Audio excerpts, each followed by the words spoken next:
Una comunidad de Tennessee se escandaliza por la desaparición de una anciana querida. La investigación no logra sino profundizar el misterio de su ausencia.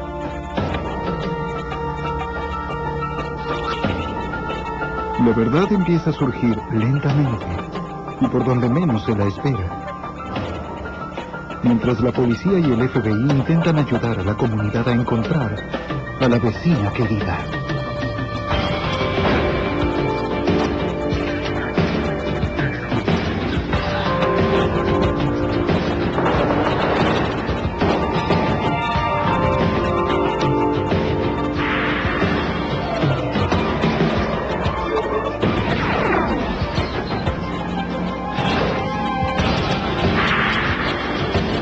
Los archivos del FBI. En 1992, una mujer desapareció de su casa. El rescate no fue cobrado. El FBI sospechó de un improvisado y temió lo peor. Soy Jim Castron, exdirector del FBI en New York. La investigación avanzó y los detectives descubrieron una red de mentiras y acusaciones falsas para encubrir al autor del crimen. Amistad mortal.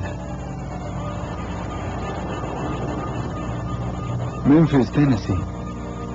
El 7 de agosto de 1992, en el pequeño pueblo de East, a 40 kilómetros de la ciudad, Alan Roberts, exitoso promotor inmobiliario, regresaba de su trabajo.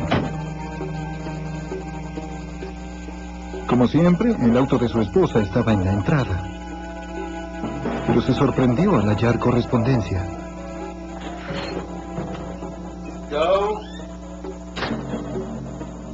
La esposa, Joe Roberts, solía dejarle una nota cuando salía, pero no había ninguna nota.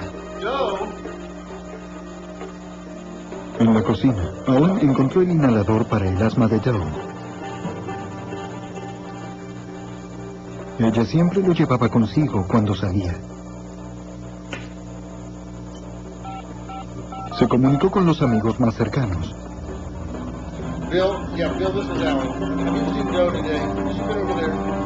Ninguno de ellos tenía noticias de Joe.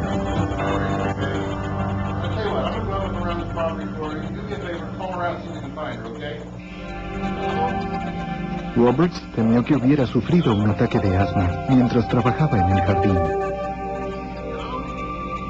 La buscó en la granja. No había rastros de Joe.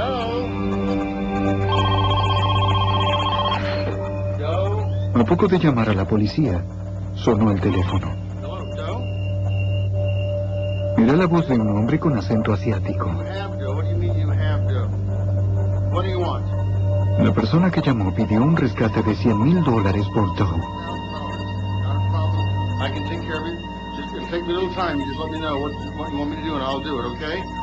Pero no le dijo dónde entregar el dinero antes de cortar.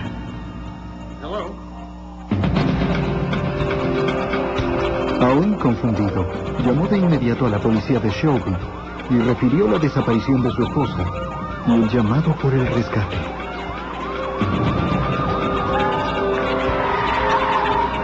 Un equipo de ayudantes e inspectores acudió a su casa. Roberts dijo que no reconoció la voz de quien llamó y que no conocía a nadie que pudiera querer hacer daño a Joe. Mientras se desarrollaba la entrevista, llegaron los agentes del FBI de Memphis. East se halla a unos 50 kilómetros de las fronteras de Arkansas y Mississippi. Si alguien hubiera traspuesto esas fronteras, el caso pasaría al FBI, debido a que transportar una víctima de un estado a otro es un delito federal. Roberts dijo que la había visto por última vez esa mañana. Habían desayunado juntos, como cada mañana desde hacía 43 años. A las 10, Alan salió. Debía reunirse con un posible comprador.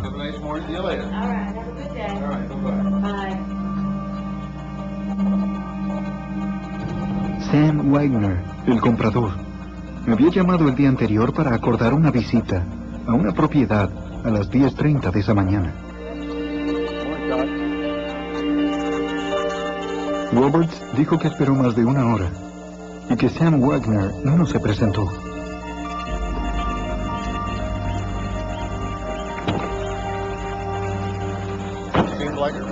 Pasó el resto de la tarde trabajando en el jardín de otra de las propiedades. Los investigadores debían registrar la casa en busca de pruebas. Roberts les mostró el inhalador y explicó que si Joe sufría un ataque severo sin él, podía morir. Debían hallarla inmediatamente. Los asistentes revisaron las ventanas y las puertas en busca de rastros de forcejeo. No vieron nada sospechoso. Sabiendo que la gente a veces se aleja por voluntad propia, fingiendo un rapto para cubrirse, los asistentes revisaron el dormitorio de Joe. Las maletas y la ropa de Joe aún estaban allí. También sus joyas. Parecía que no había huido por su cuenta. Si alguien la había raptado, había una pista que sugería que el hecho había ocurrido afuera, según el agente especial Joan Overall. Allen Roberts encontró correspondencia en el camino hacia el garaje fuera de la casa. Sospechó que su esposa había ido al buzón, no había regresado a la casa y había dejado la correspondencia allí. Comenzando por la entrada, los asistentes crearon líneas de búsqueda que se abrían en abanico para registrar la granja de 60 hectáreas en busca de rastros de Joe, de 65 años. A pesar del esfuerzo de varios equipos, no se encontró nada. La mejor fuente de nuevas pistas podrían ser los futuros pedidos de rescate. Empezamos a controlar el teléfono de Roberts. Él aceptó que colocáramos un grabador en su teléfono por si recibía un llamado del secuestrador. También instalaron equipos de rastreo. Si el hombre con acento asiático volvía a llamar, el FBI estaría listo. Más tarde esa noche, sonó el teléfono.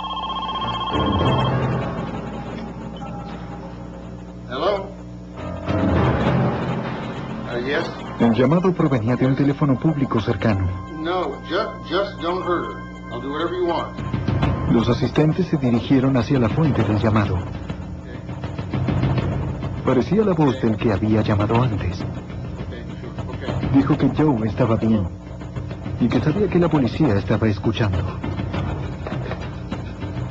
Roberts dijo que este hombre le ordenó tomar la cinta de su conversación y aplastarla en la entrada.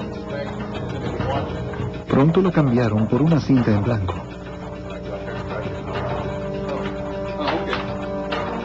En ese momento, no había detectives afuera.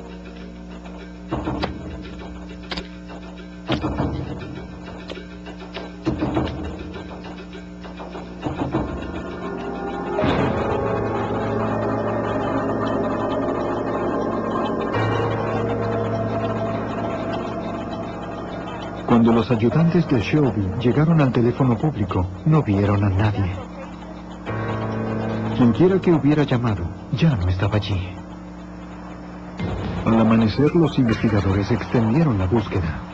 Preguntaron a amigos y vecinos cuándo habían visto a Joe por última vez y si habían notado algo fuera de lo común el día de su desaparición. Nadie recordaba haber tenido noticias de ella ese día.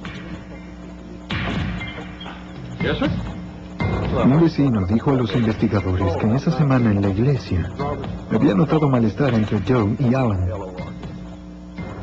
pero no tenía pruebas sólidas. La noticia del secuestro se divulgó. Los noticieros publicaron la historia. Joel Burge, del canal WMC-TV de Memphis, habló de la reacción de la comunidad ante la desaparición de Joe. La mayoría de la gente suponía que el criminal debía ser seguramente alguien de afuera. Porque Allen y Doe rezaban juntos, iban a bailar juntos.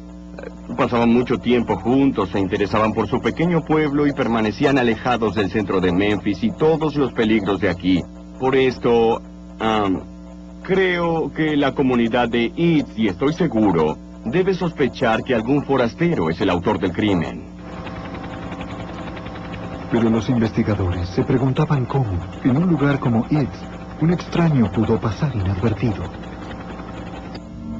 Hacia el final del primer día de investigación, la preocupación del agente especial Overall creció. Las 24 horas siguientes a un secuestro son fundamentales. Si transcurre más tiempo, la probabilidad de hallar a la víctima con vida disminuye rápidamente.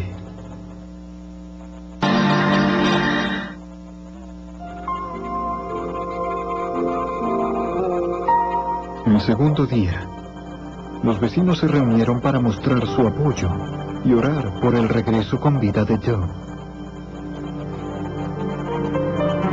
Mientras el pueblo oraba, los investigadores se concentraron en el sospechoso más verosímil. En estos casos, siempre observamos primero a los familiares de la víctima, que son los que están más cerca, y luego a los demás. Debían comenzar por el esposo, Alan Roberts. Podía ser que Alan hubiera atacado a Joe y luego utilizado un cómplice para los pedidos de rescate. Para los familiares, es muy duro saber que son sospechosos. Las autoridades pidieron al esposo que se sometiera al polígrafo. Fue un pedido inesperado, pero Alan aceptó. El polígrafo mide las reacciones psicológicas ante determinadas preguntas. El sujeto lee todo el cuestionario antes de la prueba para que no haya sorpresas. Si bien suele ser llamado detector de mentiras, el polígrafo no detecta las mentiras. Solo determina si el sujeto exhibe las características que la mayoría de la gente exhibe cuando miente. Aumento de la presión sanguínea, del ritmo cardíaco y respiratorio, y sudor. Si bien el resultado casi nunca es admitido en un juicio, indica a los investigadores si el camino que tomaron es acertado. El técnico le hizo preguntas relativas al caso, para establecer una base de respuestas verdaderas. Luego lo interrogó acerca de su relación con Joe y los acontecimientos del día en que desapareció.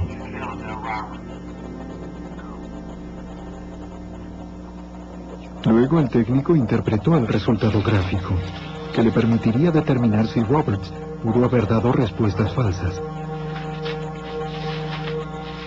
Opinó que Alan Roberts había contestado todas las preguntas con la verdad. Alan estaba seguro de que todo había terminado. Pero los agentes sabían que el resultado de esta prueba no siempre es preciso. Aún no podían descartarlo. Para confirmar la historia de Roberts, el FBI debía encontrar a Sam Wagner, el hombre que supuestamente se reuniría con Roberts en la mañana del secuestro. Pensamos que Sam Wagner pudo haber llegado al lugar y secuestrado a Doug Roberts con el fin de obtener el dinero o las propiedades, porque tenían gran cantidad de dinero. Los agentes consultaron las bases de datos del FBI y los registros de la División de Vehículos Motorizados en busca de alguien llamado Sam Wagner. Entrevistaron a personas con ese nombre en varios estados, pero ninguno fue considerado sospechoso. La historia de Alan Roberts se volvió más sospechosa cuando Sam Wagner se convirtió en un individuo desconocido que no podíamos encontrar. Empezamos a creer que Alan Roberts podía estar involucrado en el secuestro. Si Alan realmente hubiera hecho desaparecer a su esposa, el registro telefónico y las cuentas bancarias ofrecerían alguna pista. Pero los investigadores solo encontraron rastros de una vida normal en un pueblo pequeño, sin señales de contacto con personas sospechosas, ni evidencia de que Joe hubiese gastado dinero después del 7 de agosto. No aparecieron nuevas pistas.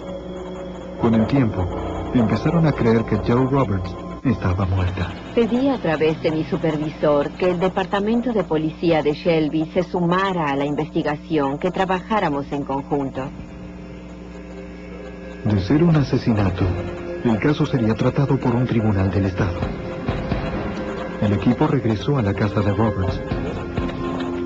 El segundo allanamiento de la propiedad de Roberts fue hecho desde un punto de vista forense.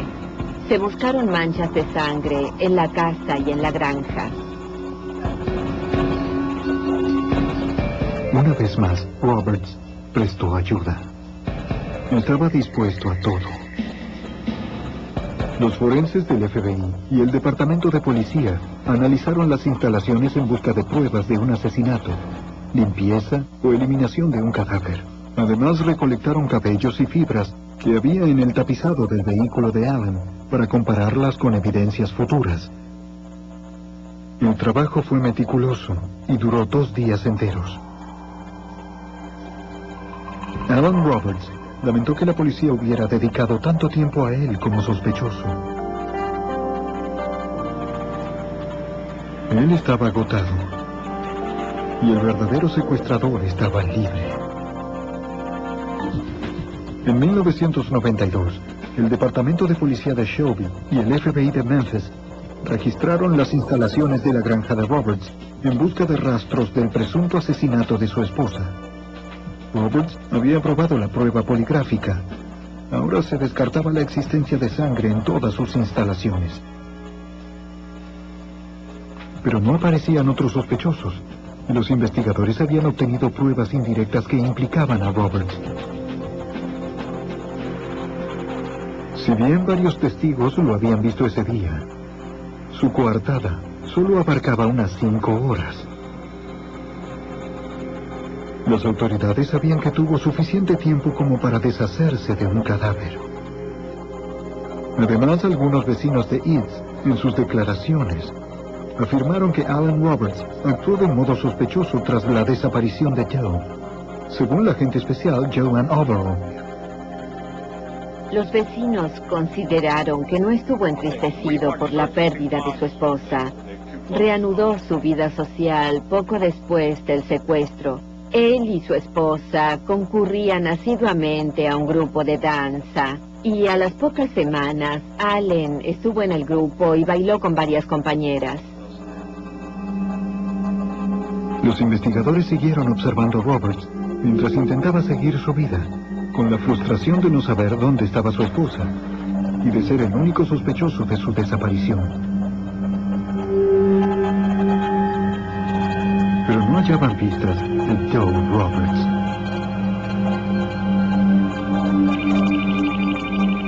En septiembre, el hombre con acento asiático reapareció, ahora diciendo que Alan estaba involucrado. El secuestrador empezó a llamar a los vecinos de Eads, diciéndoles que Joe Roberts aún estaba viva. Muchos de los llamados indicaron que Allen participó del secuestro de su esposa. Lamentablemente, en ningún momento indicó dónde dejar el dinero. Varios de los que hablaron con el secuestrador tenían identificador de llamados. El rastreo de los llamados indicó que utilizaron teléfonos públicos de una calle muy concurrida. Íbamos de inmediato a las cabinas y claro, el individuo que había hecho el llamado ya no estaba allí. El teléfono había sido utilizado nuevamente. Buscábamos huellas digitales en los aparatos, pero no había forma de vincular a ningún individuo con ese teléfono. Todos los llamados fueron hechos desde pocos kilómetros de la casa de Roberts, lo cual es muy arriesgado en un pueblo pequeño tan conmovido por el caso. Esta audacia sugirió que quien hacía los llamados no era un forastero, sino alguien suficientemente conocido como para no llamar la atención y que se consideraba fuera del alcance de la investigación. Desesperado por una pista, Alan Roberts tomó cartas en el asunto. Ofreció una recompensa por el regreso con vida de Joe y anunció que desconectaría los equipos de rastreo del FBI de su teléfono para que el secuestrador pudiera llamar sin problemas. El 8 de octubre de 1992, 2 meses después del rapto, el secuestrador volvió a llamar a Alan Roberts. Le dijo que fuera de inmediato a un teléfono público en una tienda de pueblo cercana. Roberts viajó deprisa a la tienda. Una vez más, estaba solo y no había testigos que confirmaran lo ocurrido. Cuando llegó, el teléfono ya estaba sonando. Hubo la esperanza de que esta fuera la oportunidad de recuperar a su esposa. Hello?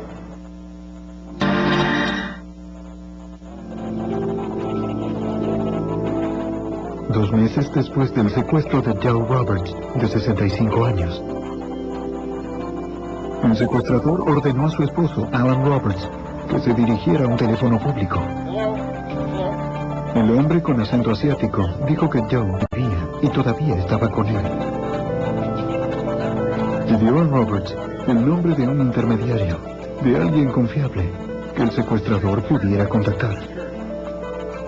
Roberts sugirió a Charles Ward, destacado miembro de la iglesia y amigo de la familia. El hombre dijo que lo volvería a llamar para indicarle dónde pagar el rescate. Y luego cortó.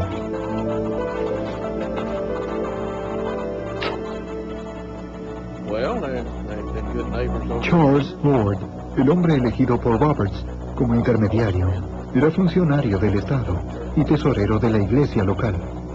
Pidió públicamente al secuestrador, de parte de Alan Roberts, que lo llamara y le diera las instrucciones correspondientes al pago del rescate. Todos querían el regreso de Joe. El secuestrador siguió llamando a Charles Ward y a otros vecinos, pero no habló del rescate. En noviembre de 1992, Charles Ward pidió una visita de los investigadores. La agente especial Ann Overall esperaba por fin hallar una pista del secuestrador. Charles Lord declaró que antes del anochecer oyó el ruido de un coche, que se detuvo en su entrada, caminó hacia el buzón, donde encontró una nota referida al rescate. Los investigadores se alegraron de tener una prueba material. Las huellas digitales, los cabellos y las fibras de la nota podrían dar una pista del secuestrador. Pero para cuando accedieron a la nota, la evidencia estaba contaminada. Charles Lord tomó la nota y se la mostró a varias personas antes de nuestra llegada, así que cuando la tuvimos ya estaba contaminada con otras huellas digitales.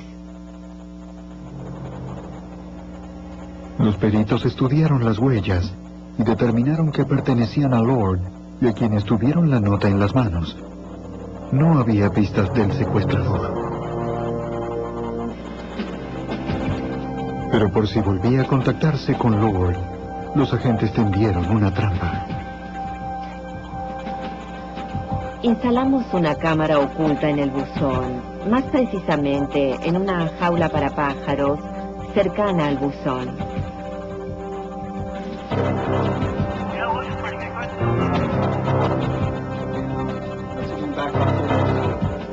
Si dejaba otra nota, el secuestrador quedaría filmado. Los agentes también instalaron un micrófono y equipos de grabación en el teléfono de Lord. Aún no tenían pruebas claras contra Alan Roberts, pero surgía un nuevo sospechoso. Lord empezó a colaborar con la investigación y visitó frecuentemente la delegación policial para averiguar cómo evolucionaba. Los agentes comenzaron a sospechar. Parecía demasiado interesado. La sospecha se acentuó debido a la rareza de los llamados que decía recibir del secuestrador. Charles Lord declaró haber recibido varios llamados del secuestrador. Dijo que habló con Doug Roberts, lo cual fue muy raro porque ningún otro vecino había hablado con ella. Pero los llamados nunca se grababan. Cada vez que recibía un llamado, parecía que nuestros equipos no funcionaban. Durante la semana siguiente, Lord denunció la aparición de otra carta y una bufanda de Joe en el buzón. Los agentes no obtuvieron evidencia a partir de estos objetos, pero esperaban que la cámara hubiera filmado al secuestrador. Tenían numerosas imágenes del cartero. Pero cuando llegó el momento en que debía aparecer el secuestrador, la imagen desapareció. Cuando me enteré de las fallas reiteradas del equipo instalado en casa de Lord, supuse que el mismo era de mala calidad, pero finalmente resultó evidente que alguien estaba saboteándolo. Los agentes sospecharon que quien entorpecía el trabajo era Charles Lord. Luego, el esposo de la víctima, Alan Roberts, denunció un encuentro extraño con Lord. Dijo que la noche anterior, en el centro social de Eads, Lord le pidió hablar en privado. Alan se sorprendió cuando Lord le ofreció ayudarlo a rescatar a Joe por una suma de dinero. Alan Roberts explicó que Charles Lord le dijo que conocía gente de mal vivir y que podía conseguir información de Doe si obtenía dinero para pagarla. Allen aclaró que en ese momento Lord llevaba un arma.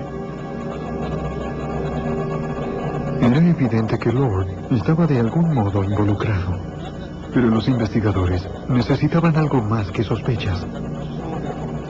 Necesitaban pruebas.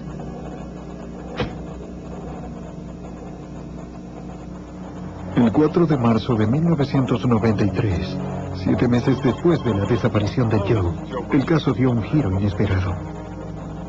El periodista Joe Birch recibió un llamado.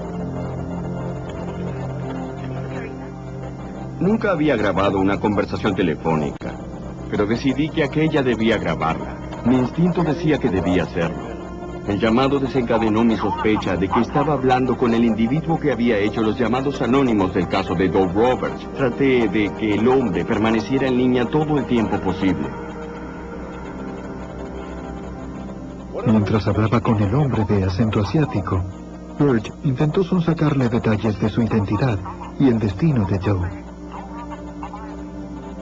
Cuando Birch intentó acordar el pago del rescate, el hombre cortó. Hello? Hello? Llevé la cinta directamente a la oficina de mi jefe. Llamamos de inmediato al FBI y al Departamento de Policía de Shelby. Los investigadores aceptaron que WMC-TV pusiera en el aire la grabación, esperando que el secuestrador volviera a aparecer. Funcionó. El secuestrador volvió a llamar. Estaba disgustado por la divulgación del llamado y exigió que no volviera a ocurrir. Pero esta vez Joe Birch logró lo que nadie había logrado: acordar el pago del rescate. Los agentes e inspectores vigilaron el lugar del pago, listos para atrapar a quien los había eludido durante tanto tiempo. Cumpliendo instrucciones, un periodista de WMC-TV se dirigió al lugar con $80,000 en efectivo. Todos esperaban atentos, pero el secuestrador no apareció.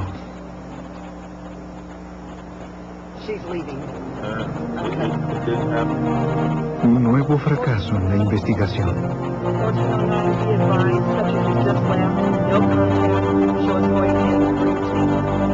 Otros oficiales vigilaron a Charles Lord, quien permaneció en su casa todo el tiempo. Transcurrieron semanas sin novedades. Luego, en junio de 1993, el secuestrador acordó otro pago. Llamó a 2 sobrinos de Joe y les dijo que llevaran el dinero a un motel local. Finalmente, aparecería el secuestrador huidizo.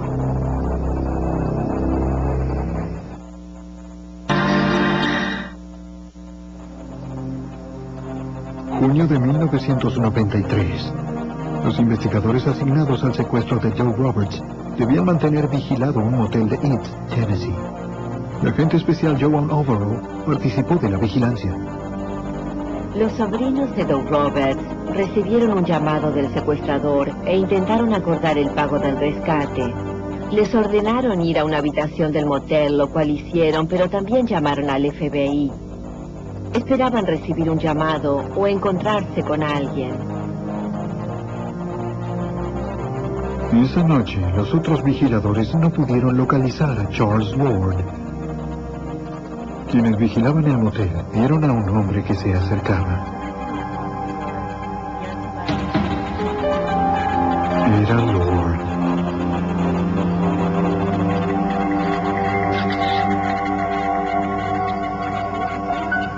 Se dirigió a la habitación donde estaban los sobrinos. Charles Lord explicó a los sobrinos de Doug que había recibido un llamado del secuestrador. Este le dijo que debía ir al motel y cobrar el dinero y que recibiría otro llamado en el cual le indicaría dónde llevarlo. Pero los sobrinos no le dieron el efectivo. Le dijeron que querían tratar directamente con el secuestrador. Los investigadores estaban seguros de que estaban tratando con el mismo secuestrador. Era la única persona que había recibido llamados y afirmaba haber hablado con Doug Roberts. Y ahora se reunía aquí para cobrar el dinero, pero no teníamos la evidencia necesaria para arrestarlo. Sin embargo, centraron su atención en Lord. En busca de un motivo económico para el secuestro, el FBI revisó los registros bancarios de Lord. Revisamos las cuentas para determinar si tenía préstamos, cuál era su situación financiera, y resultó evidente que Charles Lord debía mucho dinero a varios bancos del pueblo, sumas importantes que no había podido pagar y había solicitado una quiebra.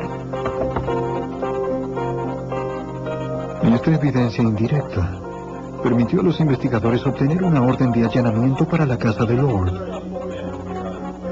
A fines de junio de 1993, cumplieron la orden de registrar e incautar cualquier documento financiero.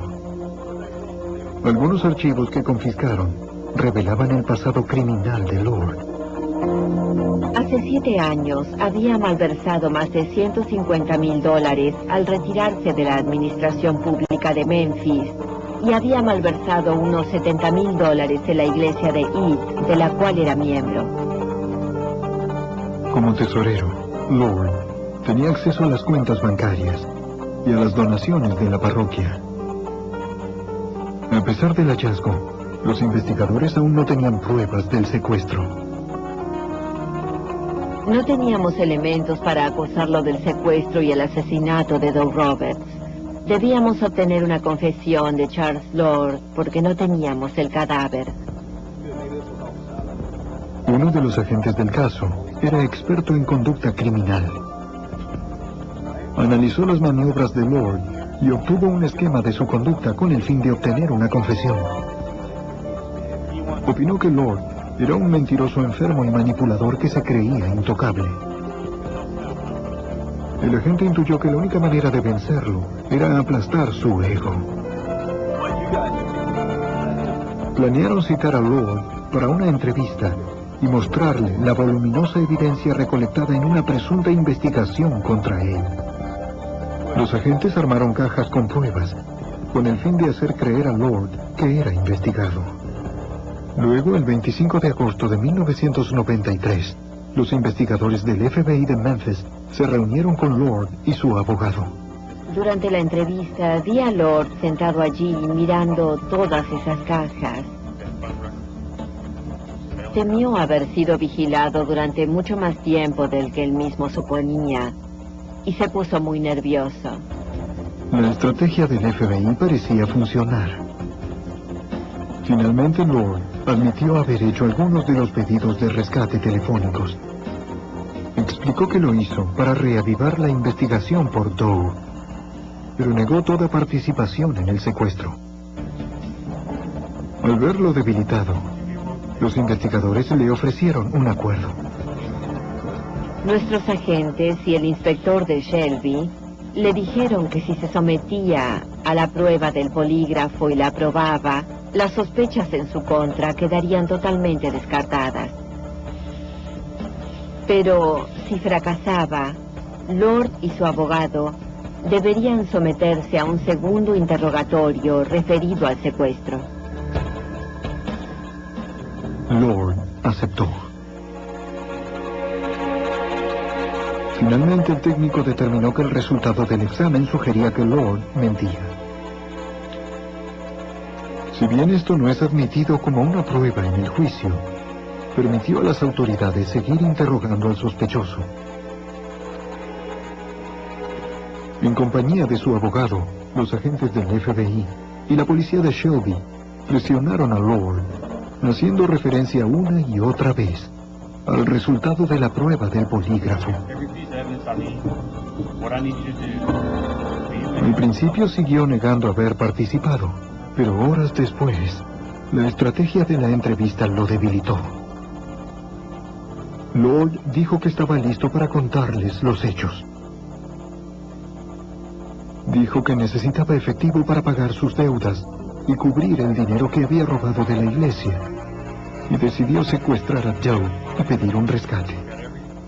El 6 de agosto de 1992, llamó a los Roberts, haciéndose pasar por el comprador Sam Wagner, y acordó una cita con Allen. Al día siguiente, cuando supo que Allen esperaba en la propiedad en venta, se dirigió a su casa. Joe regresaba del buzón, sin sospechar que algo malo ocurría. Sabía que ella confiaría en él.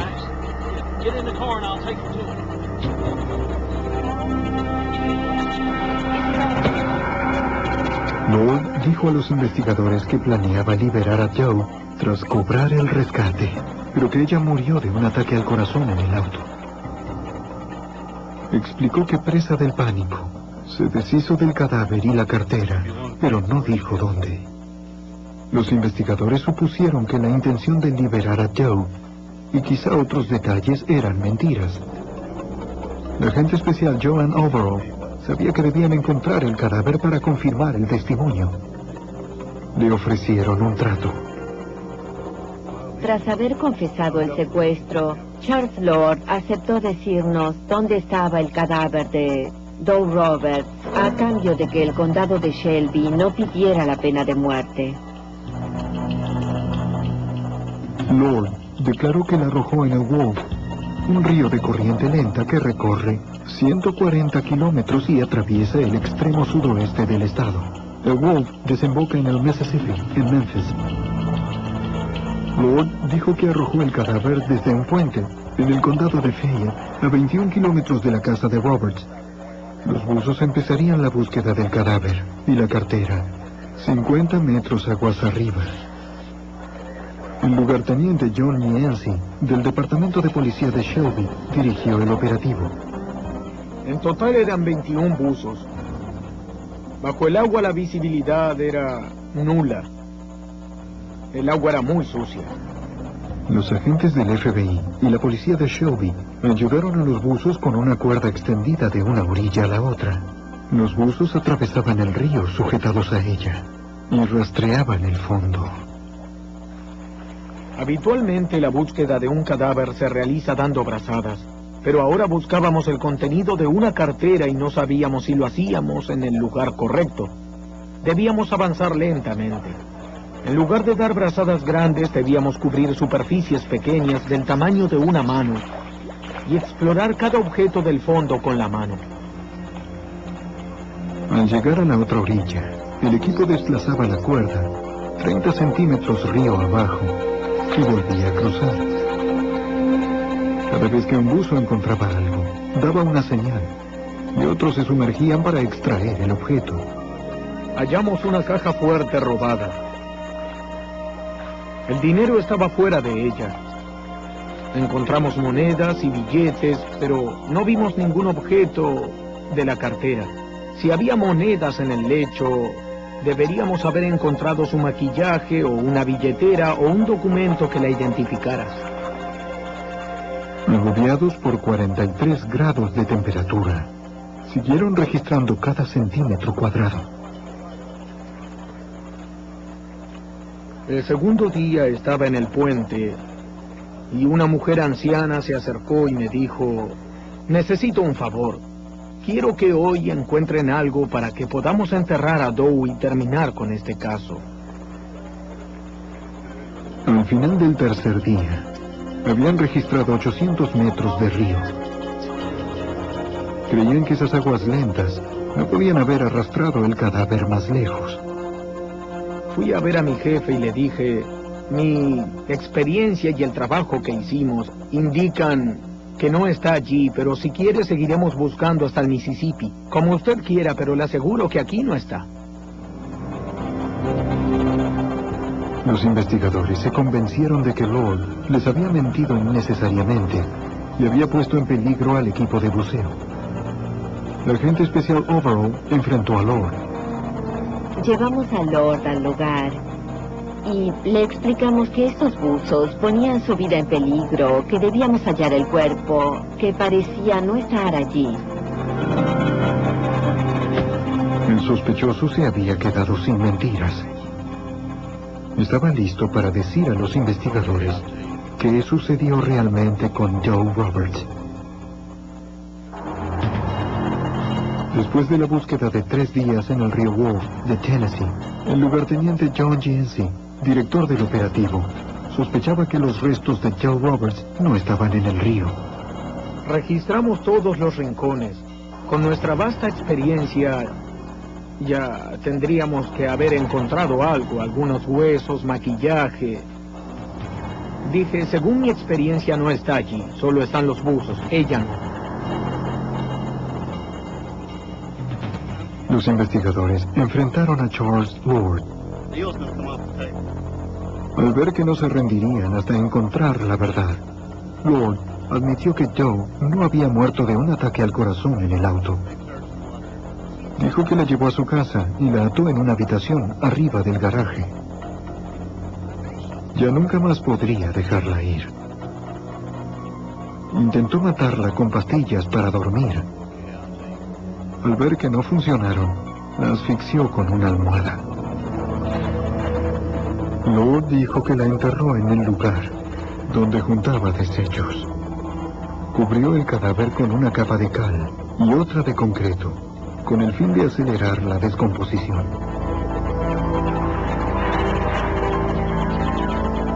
Debían determinar si esta vez Lord decía la verdad, para rescatar la evidencia y explicar los hechos a la familia de Doe. El departamento de policía llamó a los antropólogos forenses de la Universidad de Tennessee. Tras quitar las capas de hojas, comenzaron a excavar. El lugarteniente Ronald Goodwin supervisó la cuidadosa excavación. Se utilizan cepillos y palas pequeñas como en arqueología. Trabajamos de a una cucharada por vez para estar seguros de no pasar por alto ninguna prueba y no dañar ningún elemento que pudiera estar junto al cuerpo. Después de 2 horas, perforaron una capa de cal y concreto. Bajo estas, un cadáver. Lo primero que encontramos fue una mano. El resto del cadáver estaba simplemente acostado en la tumba de espaldas. La exhumación completa llevó 17 horas. El estado del cadáver sorprendió a los investigadores. La piel estaba intacta. El cuerpo estaba en tan buenas condiciones que supuse que muchas de las pruebas revelarían que fue envenenada, atacada sexualmente o algo similar. Parecía que la maniobra de Lord, la utilización de cal y concreto para cubrir el cuerpo, lo había preservado muy bien. El detalle más escalofriante fue la posición de la mano de la anciana. Lo único que estaba fuera de su posición normal fue una mano que estaba frente a su cara, como en posición defensiva con los dedos extendidos. Los investigadores sospecharon que pudo no haber estado muerta cuando fue enterrada. Quizá aún estuviera viva, empujando con la mano. Más de un año después de la desaparición de Joe Roberts, el FBI y Alan Roberts tuvieron las pruebas. El 19 de octubre de 1993, Charles Ward fue declarado culpable de homicidio calificado y secuestro. Fue sentenciado a reclusión perpetua, más 25 años. El esposo de Joe, Alan, toleró ser considerado sospechoso durante meses. Por fin, tras saber la verdad, podría despedir a Joe. Pero Alan Roberts tiene otro desafío. Es un final injusto. Trato de olvidar a Charles Lord. Y le pido a Dios que me permita perdonarlo. Y ruego que Doe esté en manos de Dios.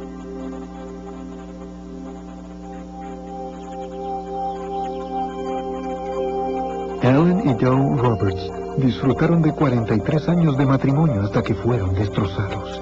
Alan confía en que algún día volverá a verla.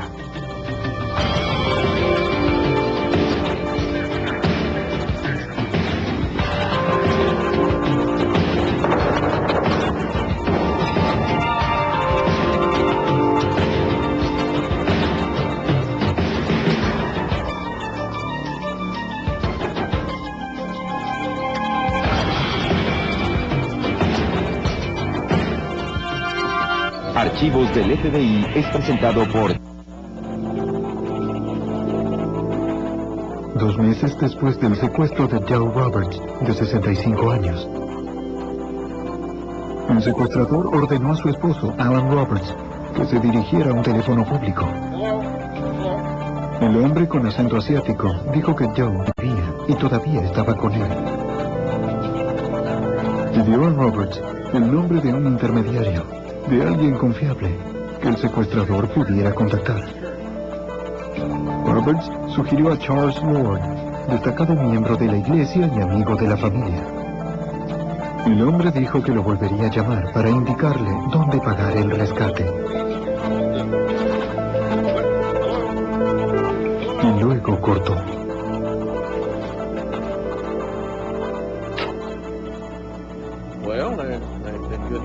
Charles Ward, el hombre elegido por Roberts como intermediario, era funcionario del Estado y tesorero de la iglesia local.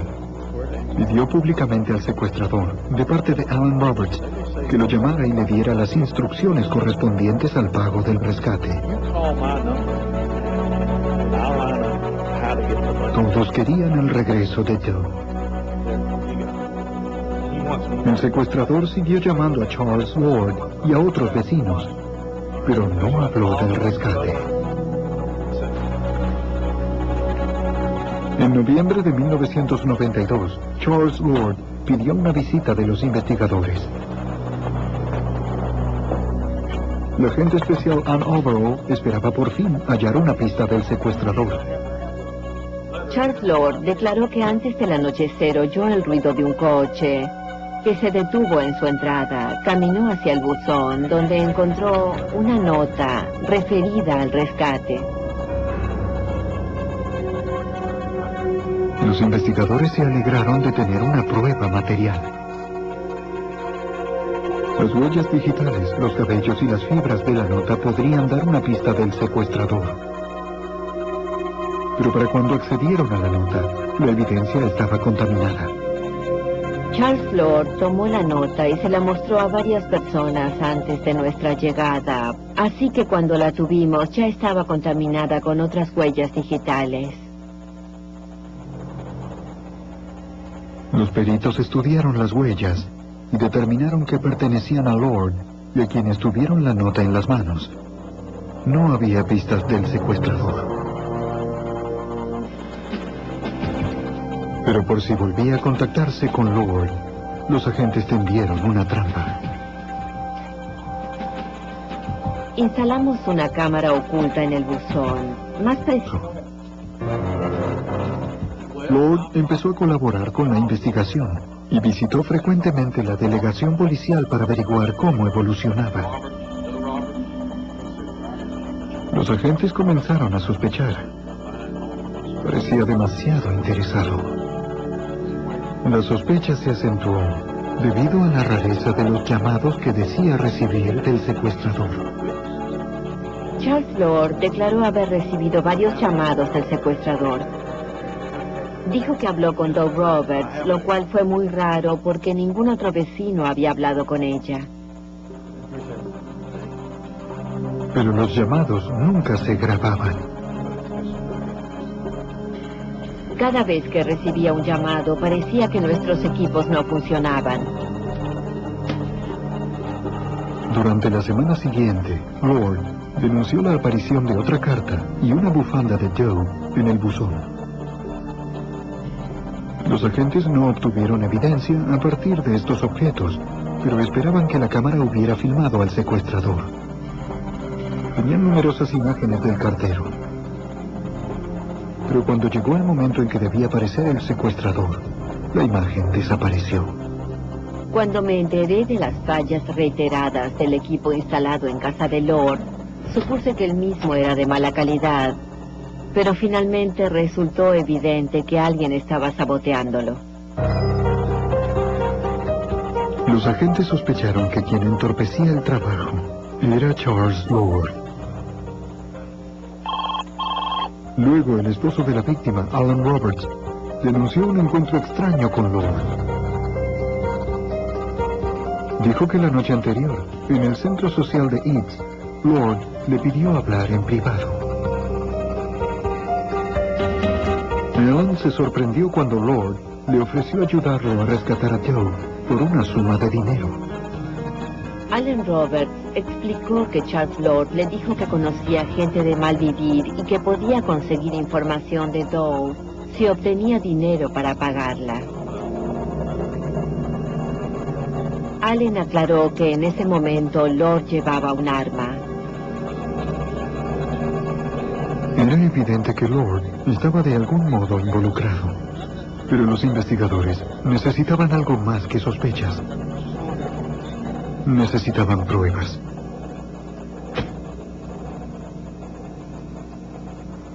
El 4 de marzo de 1993, 7 meses después de la desaparición de Joe, el caso dio un giro inesperado.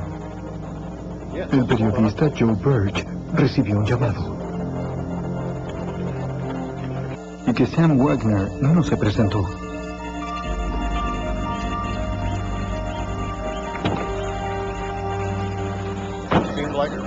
Pasó el resto de la tarde trabajando en el jardín de otra de las propiedades.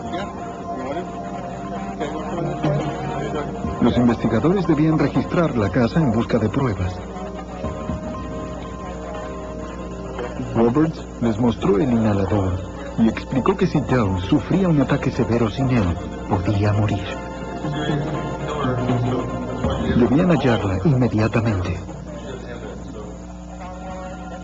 Los asistentes revisaron las ventanas y las puertas en busca de rastros de forcejeo. No vieron nada sospechoso. Sabiendo que la gente a veces se aleja por voluntad propia, fingiendo un rapto para cubrirse, los asistentes revisaron el dormitorio de Joe. Las maletas y la ropa de Joe aún estaban allí. También sus joyas.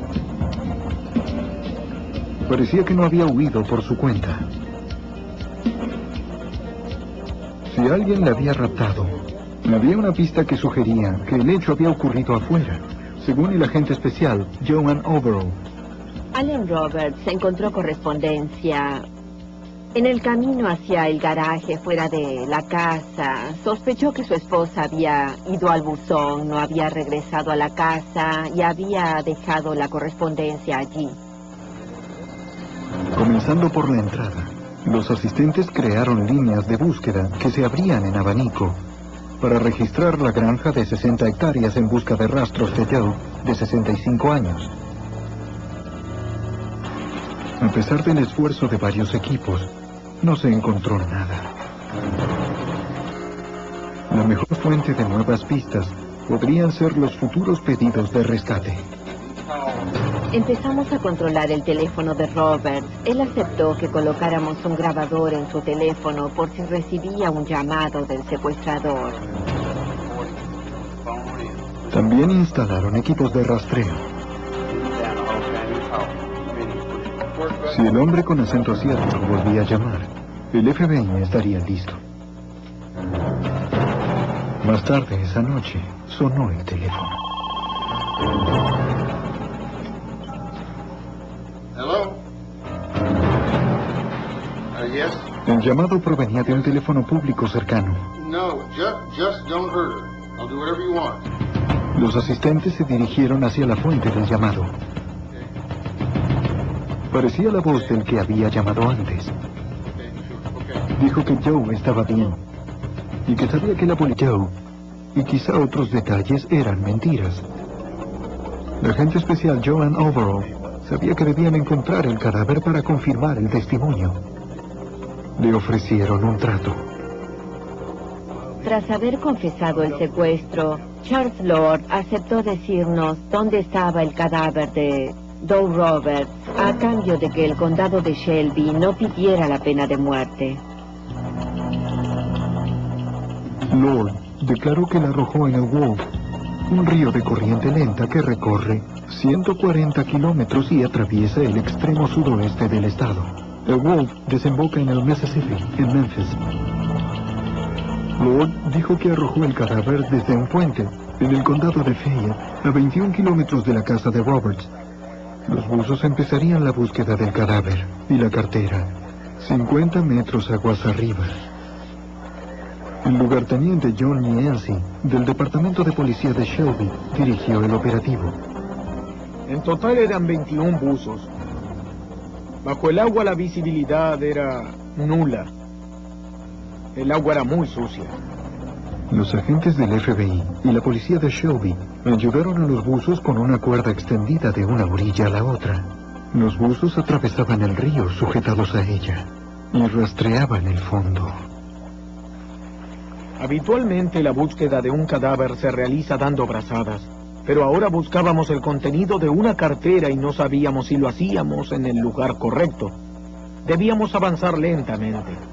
En lugar de dar brazadas grandes, debíamos cubrir superficies pequeñas del tamaño de una mano y explorar cada objeto del fondo con la mano.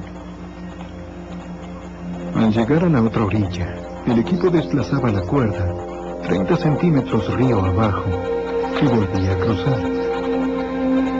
Cada vez que un buzo encontraba algo, daba una señal y otros se sumergían para extraer el objeto. Hallamos una caja fuerte robada. El dinero estaba fuera de ella. Encontramos monedas y billetes, pero no vimos ningún objeto de la cartera. Si había monedas en el lecho, deberíamos haber encontrado su maquillaje o una billetera o un documento que la identificara. Agobiados por 43 grados de temperatura, siguieron registrando cada centímetro cuadrado. El segundo día estaba en el puente y una mujer anciana se acercó y me dijo: necesito un favor. Quiero que hoy encuentren algo para que podamos enterrar a Doe y terminar con este caso. Al final del tercer día, el registro telefónico y las cuentas bancarias ofrecerían alguna pista. Pero los investigadores solo encontraron rastros de una vida normal en un pueblo pequeño, sin señales de contacto con personas sospechosas, ni evidencia de que Joe hubiese gastado dinero después del 7 de agosto. No aparecieron nuevas pistas. Con el tiempo, empezaron a creer que Joe Roberts estaba muerta. Pedí a través de mi supervisor que el Departamento de Policía de Shelby se sumara a la investigación, que trabajáramos en conjunto. De ser un asesinato, el caso sería tratado por un tribunal del estado. El equipo regresó a la casa de Roberts.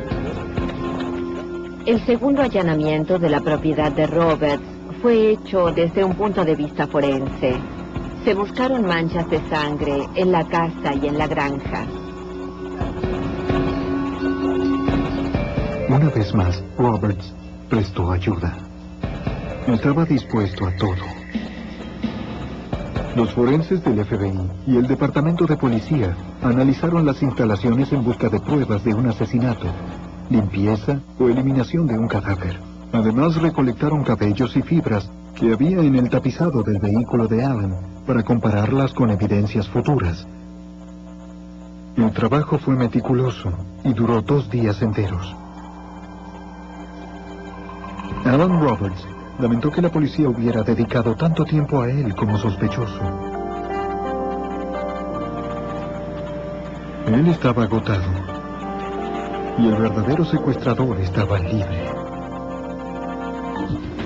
En 1992, el Departamento de Policía de Shelby y el FBI de Memphis registraron las instalaciones de la granja de Roberts en busca de rastros del presunto asesinato de su esposa. Roberts había aprobado la prueba poligráfica. Ahora se descartaba la existencia de sangre en todas sus instalaciones. Pero no aparecían otros sospechosos.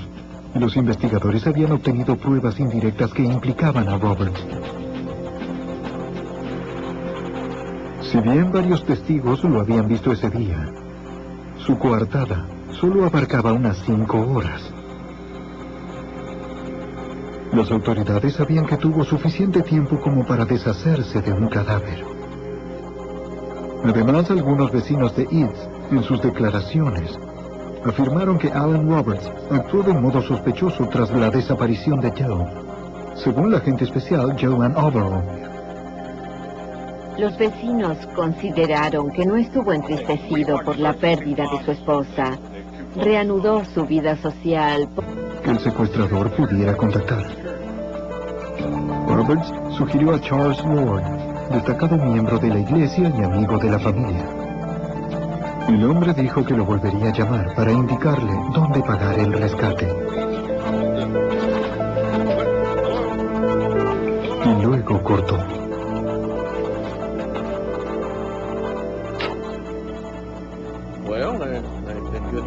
Charles Ward, el hombre elegido por Roberts como intermediario, era funcionario del Estado y tesorero de la iglesia local.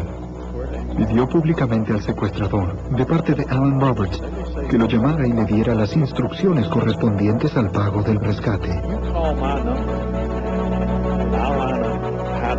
Todos querían el regreso de Joe. El secuestrador siguió llamando a Charles Ward y a otros vecinos, pero no habló del rescate. En noviembre de 1992, Charles Ward pidió una visita de los investigadores. La agente especial Ann Overall esperaba por fin hallar una pista del secuestrador. Charles Lord declaró que antes del anochecer oyó el ruido de un coche, que se detuvo en su entrada, caminó hacia el buzón, donde encontró una nota referida al rescate. Los investigadores se alegraron de tener una prueba material.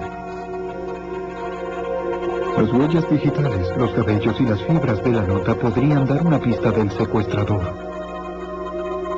Pero para cuando accedieron a la nota, la evidencia estaba contaminada. Charles Lord tomó la nota y se la mostró a varias personas antes de nuestra llegada, así que cuando la tuvimos ya estaba contaminada con otras huellas digitales. Los peritos estudiaron las huellas y determinaron que pertenecían a Lord y a quienes tuvieron la nota en las manos. No había pistas del secuestrador. Pero por si volvía a contactarse con Lord, los agentes tendieron una trampa. Instalamos una cámara oculta en el buzón, más precisamente en una jaula para pájaros cercana al buzón.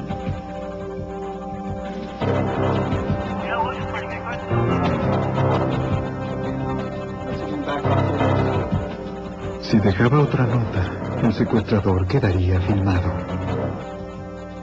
Los agentes también instalaron un micrófono y equipos de grabación en el teléfono de Lord. Aún no tenían pruebas claras contra Alan Roberts. Maletas y la ropa de Joe aún estaban allí. También sus joyas. Parecía que no había huido por su cuenta. Si alguien le había raptado, había una pista que sugería que el hecho había ocurrido afuera, según el agente especial Joan Overall. Alan Roberts encontró correspondencia en el camino hacia el garaje fuera de la casa. Sospechó que su esposa había ido al buzón, no había regresado a la casa y había dejado la correspondencia allí. Comenzando por la entrada, los asistentes crearon líneas de búsqueda que se abrían en abanico para registrar la granja de 60 hectáreas en busca de rastros de Joe, de 65 años. A pesar del esfuerzo de varios equipos, no se encontró nada. La mejor fuente de nuevas pistas podrían ser los futuros pedidos de rescate. Empezamos a controlar el teléfono de Roberts. Él aceptó que colocáramos un grabador en su teléfono por si recibía un llamado del secuestrador. También instalaron equipos de rastreo. Si el hombre con acento asiático volvía a llamar, el FBI estaría listo. Más tarde esa noche, sonó el teléfono. Hello? Yes? El llamado provenía de un teléfono público cercano. No, just don't hurt her. I'll do whatever you want. Los asistentes se dirigieron hacia la fuente del llamado. Parecía la voz del que había llamado antes. Dijo que Joe estaba bien y que sabía que la policía estaba escuchando. Roberts dijo que este hombre le ordenó tomar la cinta de su conversación y aplastarla en la entrada. Pronto la cambiaron por una cinta en blanco.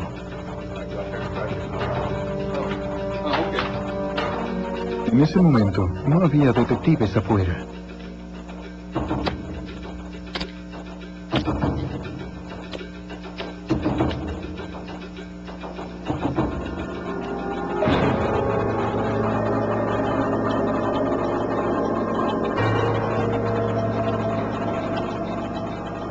Cuando los ayudantes de Shelby llegaron al teléfono público, no vieron a nadie. Quienquiera que hubiera llamado, ya no estaba allí. Al amanecer, los investigadores extendieron la búsqueda. Preguntaron a amigos y vecinos cuándo habían visto a Joe por última vez y si habían notado. Lord admitió que Joe no había muerto de un ataque al corazón en el auto. Dijo que la llevó a su casa y la ató en una habitación arriba del garaje. Ya nunca más podría dejarla ir. Intentó matarla con pastillas para dormir. Al ver que no funcionaron, la asfixió con una almohada. Lord dijo que la enterró en el lugar donde juntaba desechos. Cubrió el cadáver con una capa de cal y otra de concreto, con el fin de acelerar la descomposición.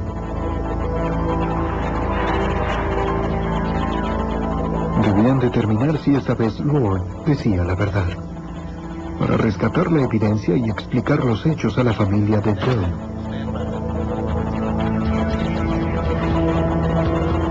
El departamento de policía llamó a los antropólogos forenses de la Universidad de Genesee.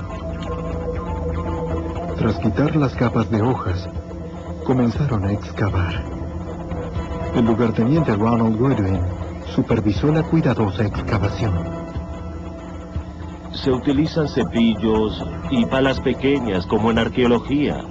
Trabajamos de a una cucharada por vez para estar seguros de no pasar por alto ninguna prueba y no dañar ningún elemento que pudiera estar junto al cuerpo. Después de 2 horas, perforaron una capa de cal y concreto. Bajo estas, un cadáver. Lo primero que encontramos fue una mano. El resto del cadáver estaba simplemente acostado en la tumba de espaldas. La exhumación completa llevó 17 horas. El estado del cadáver sorprendió a los investigadores. La piel estaba intacta. El cuerpo estaba en tan buenas condiciones que supuse que muchas de las pruebas revelarían que fue envenenada, atacada sexualmente o algo similar. Parecía que la maniobra de Lord, la utilización de cal y concreto para cubrir el cuerpo, lo había preservado muy bien. El detalle más escalofriante fue la posición de la mano de la anciana. Lo único que estaba fuera de su posición normal fue una mano que estaba frente a su cara, como en posición defensiva con los dedos extendidos. Los investigadores sospecharon que pudo no haber estado muerta cuando fue enterrada. Quizá aún estuviera viva, empujando con la mano. Más de un año después de la desaparición de Joe Roberts, el FBI y Alan Roberts, Lord empezó a colaborar con la investigación y visitó frecuentemente la delegación policial para averiguar cómo evolucionaba. Los agentes comenzaron a sospechar. Parecía demasiado interesado. La sospecha se acentuó debido a la rareza de los llamados que decía recibir del secuestrador. Charles Lord declaró haber recibido varios llamados del secuestrador. Dijo que habló con Doug Roberts, lo cual fue muy raro porque ningún otro vecino había hablado con ella. Pero los llamados nunca se grababan. Cada vez que recibía un llamado, parecía que nuestros equipos no funcionaban. Durante la semana siguiente, Lord denunció la aparición de otra carta y una bufanda de Joe en el buzón. Los agentes no obtuvieron evidencia a partir de estos objetos, pero esperaban que la cámara hubiera filmado al secuestrador. Tenían numerosas imágenes del cartero. Pero cuando llegó el momento en que debía aparecer el secuestrador, la imagen desapareció. Cuando me enteré de las fallas reiteradas del equipo instalado en casa de Lord, supuse que el mismo era de mala calidad, pero finalmente resultó evidente que alguien estaba saboteándolo. Los agentes sospecharon que quien entorpecía el trabajo era Charles Lord. Luego, el esposo de la víctima, Alan Roberts, denunció un encuentro extraño con Lord. Dijo que la noche anterior, en el centro social de Eads, Lord le pidió hablar en privado. Alan se sorprendió cuando Lord le ofreció ayudarlo a rescatar a Joe por una suma de dinero. Alan Roberts explicó que Charles Lord le dijo que conocía gente de mal vivir y que podía conseguir información de Doe si obtenía dinero para pagarla. Allen aclaró que en ese momento Lord llevaba un arma. Era evidente que Lord estaba de algún modo involucrado, pero los investigadores necesitaban algo más que sospechas. Necesitaban pruebas.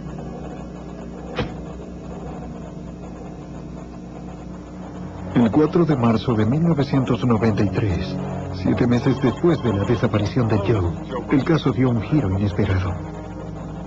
El periodista Joe Birch recibió un llamado. Nunca había grabado. Podíamos encontrar, empezamos a creer que Alan Roberts podía estar involucrado en el secuestro. Si Alan realmente hubiera hecho desaparecer a su esposa, el registro telefónico y las cuentas bancarias ofrecerían alguna pista. Pero los investigadores solo encontraron rastros de una vida normal en un pueblo pequeño, sin señales de contacto con personas sospechosas, ni evidencia de que Joe hubiese gastado dinero después del 7 de agosto. No aparecieron nuevas pistas.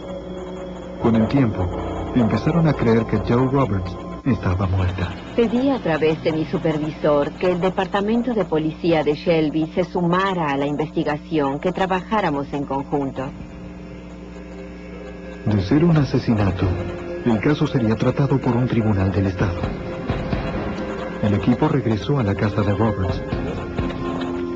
El segundo allanamiento de la propiedad de Roberts fue hecho desde un punto de vista forense. Se buscaron manchas de sangre en la casa y en la granja. Una vez más, Roberts prestó ayuda. Estaba dispuesto a todo. Los forenses del FBI y el Departamento de Policía analizaron las instalaciones en busca de pruebas de un asesinato, limpieza o eliminación de un cadáver. Además, recolectaron cabellos y fibras que había en el tapizado del vehículo de Allen para compararlas con evidencias futuras. El trabajo fue meticuloso y duró 2 días enteros. Alan Roberts lamentó que la policía hubiera dedicado tanto tiempo a él como sospechoso. Él estaba agotado y el verdadero secuestrador estaba libre. En 1992, el Departamento de Policía de Shelby y el FBI de Memphis registraron las instalaciones de la granja de Roberts en busca de rastros del presunto asesinato de su esposa. Roberts había aprobado la prueba poligráfica. Ahora se descartaba la existencia de sangre en todas sus instalaciones. Pero no aparecían otros sospechosos. Los investigadores habían obtenido pruebas indirectas que implicaban a Roberts. Si bien varios testigos lo habían visto ese día, su coartada solo abarcaba unas 5 horas. Las autoridades sabían que tuvo suficiente tiempo como para deshacerse de un cadáver. Además, algunos vecinos de Eads, en sus declaraciones, afirmaron que Alan Roberts actuó de modo sospechoso tras la desaparición de Joe, parte de Alan Roberts, que lo llamara y le diera las instrucciones correspondientes al pago del rescate. Todos querían el regreso de Joe. El secuestrador siguió llamando a Charles Lord y a otros vecinos, pero no habló del rescate. En noviembre de 1992, Charles Lord pidió una visita de los investigadores. La agente especial Ann Overall esperaba por fin hallar una pista del secuestrador. Charles Lord declaró que antes del anochecer oyó el ruido de un coche, que se detuvo en su entrada, caminó hacia el buzón, donde encontró una nota referida al rescate. Los investigadores se alegraron de tener una prueba material. Las huellas digitales, los cabellos y las fibras de la nota podrían dar una pista del secuestrador. Pero para cuando accedieron a la nota, la evidencia estaba contaminada. Charles Lord tomó la nota y se la mostró a varias personas antes de nuestra llegada, así que cuando la tuvimos ya estaba contaminada con otras huellas digitales. Los peritos estudiaron las huellas y determinaron que pertenecían a Lord y a quienes tuvieron la nota en las manos. No había pistas del secuestrador. Pero por si volvía a contactarse con Lord, los agentes tendieron una trampa. Instalamos una cámara oculta en el buzón, más precisamente en una jaula para pájaros cercana al buzón.